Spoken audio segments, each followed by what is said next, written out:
Bernardi today announced, worst kept secret, of course, announced that he'll lead One Nation in the South Australian election campaign. The state election, of course, is next month in March. Peter Malinowski, Labor is unassailable, right? So we're not talking about them beating Labor, but they've got a new Liberal leader there, another first-term MP. Her name is Ashton Hearn. I spoke to a few people today and no one could really even name her, and they say they follow politics. So if they don't know her name, I suspect most of the electorate won't either. And we know Cory does have some brand recognition. We know the state's full of a whole lot of quirky voter mixes, the old Family First, the old Xenophons and others.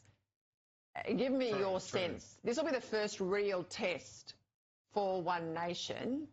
Do you think they're going to make any sort of dint?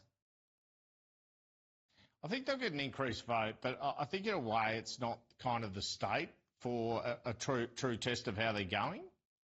I think, certain parts of Melbourne, Victoria, the Victorian election, WA election, and certainly a New South Wales election, which isn't that far away, it's a year and a bit away, and obviously a Queensland election, would give you more of a guide. So if they have a poor result in South Australia, I wouldn't read much into that. I think Malinowski is just going to dominate.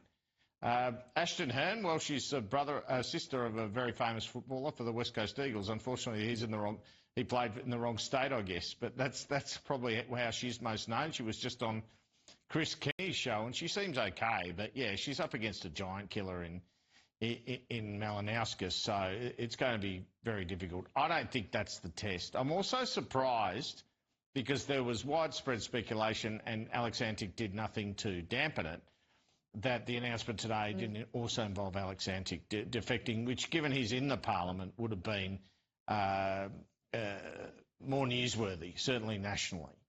Whereas Cory Bernardi, well, he's had a crack, hasn't he, at the Liberals, then Australian Conservatives, now he's One Nation. He's just sort of recycles himself.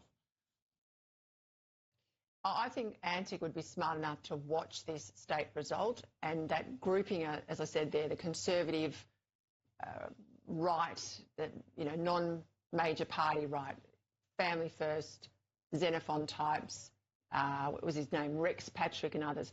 I think he'll be waiting to see where they coalesce, if they coalesce around One Nation, and that's partly the Antic base, it's partly the people that he talks to on a regular basis. I think he'll be watching that and taking some learnings from it. I completely agree with you, though. South Australia is not the true litmus test. Cos Samaras was saying last night a real movement for One Nation's on the eastern seaboard, but I think it'll be good for us as professionals to observe what's the back end of One Nation look like. Are they getting better candidates? Are they performing better in terms of manning booths? What's their social media reach? How do they campaign?